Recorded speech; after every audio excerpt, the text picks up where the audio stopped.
বাংলাদেশের রাজনীতিতে নাই হয়ে যাবেন যদি ওই আওয়ামী ফ্যাসিবাদ বিরোধী আন্দোলনের বক্তব্যগুলো পরিবর্তন করতে না চান, নিজেদেরকে বদলাতে না চান, নতুন বাংলাদেশ গড়বার ক্ষেত্রে আপনার ভূমিকাকে প্রশ্নবিদ্ধ করেন, তাহলে ইতিহাস থেকে শিক্ষা নেন। ইতিহাস বারবার হাসিনার মতো করে গোলামদেরকে আজাদির লড়াইতে লেন্দুক দর্জির মতো পালিয়ে বেড়াবে। ইতিহাস আবার মির্জাফরদের মতো আপনাদের নাম খোদাই করে পাড়ায় মহল্লায় লাগিয়ে দেবে। আপনাদের চয়েস, আপনারা কি মির্জাফরের মতো মরবেন, লেন্দুক দর্জির মতো পালাবেন, ইরানের রেজা শাহ পাহলবীর মতো দেশে দেশে ঘুরে নির্লজ্জের মতো মারা যাবেন, না বীরের বেশে নতুন বাংলাদেশে 1400 শহীদের পক্ষে লড়ে বাংলাদেশ গড়বেন। এটা আপনার চয়েস এবং এটাই বাংলাদেশের ভবিষ্যৎ।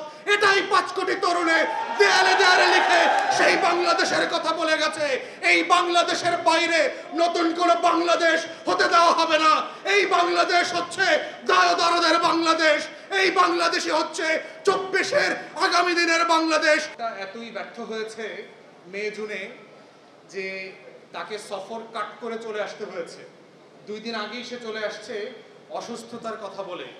ভাবখানা এরকম যে বাংলাদেশের স্বাস্থ্যসেবা এত ভালো যে চীনের থেকেও বেশি ভালো ট্রিটমেন্ট পাবে সে সদর হাসপাতালে। এই জন্য সে বাংলাদেশে ফিরে চলে আসছে চিকিৎসার জন্য। যেই নেতা নেত্রীরা দাঁতের ডাক্তার দেখাইতে আর কানের ডাক্তার দেখাইতে সিঙ্গাপুর আর ইংল্যান্ডে যান, তো সেই রকম একটা জায়গাতে যখন আন্দোলনটা ফুঁসে উঠছিল, সেই ফুঁসে ওঠার ঔনাসিক আসলে আমরা সবাই নিতে পেরেছিলাম কিনা।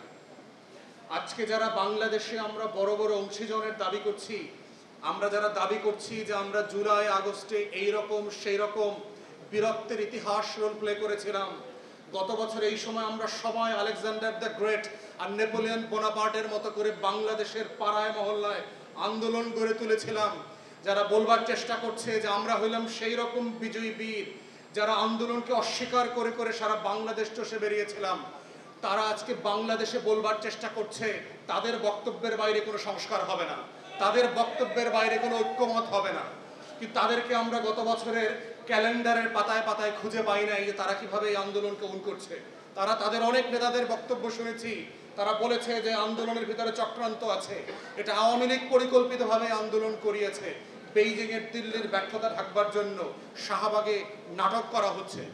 তো সেই বাস্তবতায় হচ্ছে আমাদের আন্দোলনটাকে মনে করিয়ে দেওয়ার একটা দায় যেমন আছে, ঠিক তেমনি আছে ক্রেডিট ব্যবসা করবার যেন কোনো ফাঁদে আমরা না পড়ি সবাই মিলে।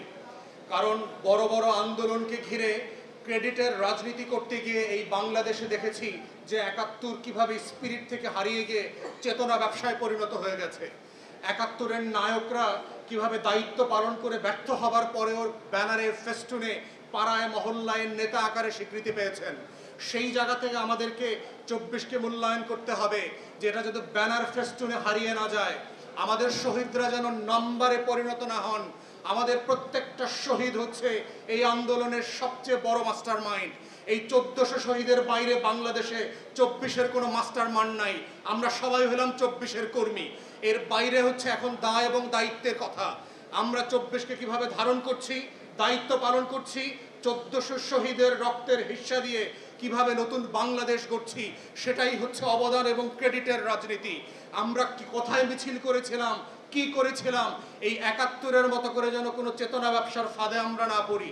তাই এবি পার্টি এবং নতুন বাংলাদেশের রাজনীতি আমরা যারা করবার চেষ্টা করছি, আমাদের জায়গাটা হচ্ছে সেই বাংলাদেশ গড়বার রাজনীতিতে আমাদের ভূমিকা কি হবে। আমরা যা আকাঙ্ক্ষা করেছিলাম বাংলাদেশটাকে গড়ে তুলব, যেই বক্তব্যগুলো আমরা হাসিনার আমলে দিয়েছিলাম, বলেছিলাম হাসিনাকে নির্বাচন কমিশনটা এইভাবে গঠন করতে হবে, হাসিনাকে দুর্নীতি দমন কমিশনটা এইভাবে গঠন করতে হবে, হাসিনাকে বলেছিলাম তথ্য কমিশন, মানবাধিকার কমিশনে ব্যবসা বন্ধ করতে হবে, গণমাধ্যমকে গণতান্ত্রিক করতে হবে, পাবলিক সার্ভিস কমিশনের নামে ছাত্রলীগ আওয়ামী লীগের অ্যাপয়েন্টমেন্ট বন্ধ করতে হবে, প্রাতিষ্ঠানিক রূপ দিয়ে পেশাদারিত্বের ভিত্তিতে রাষ্ট্রের প্রতিষ্ঠানগুলোকে ঢেলে সাজানোর কথা বলেছি।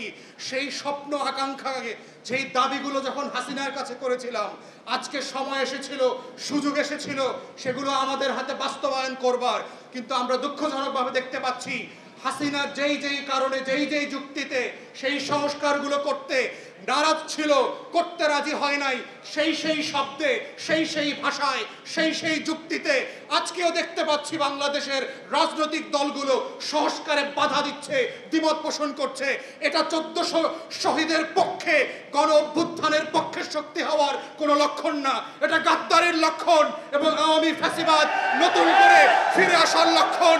তাই সবাইকে স্মরণ করিয়ে দিতে চাই, 1400 শহীদের রাজনীতি করে আওয়ামীপনা করবেন, 1400 শহীদের নামে দিল্লির গোলামি কায়েম করবেন, 1400 শহীদের নামে বাংলাদেশে আওয়ামী লীগকে পুনর্বাসন করবেন, 1400 শহীদের রক্তের উপরে দাঁড়িয়ে গণ অভ্যুত্থানের কর্মসূচি পালন করতে করতে বাংলাদেশে সংস্কারের বিপক্ষে দাঁড়াবেন।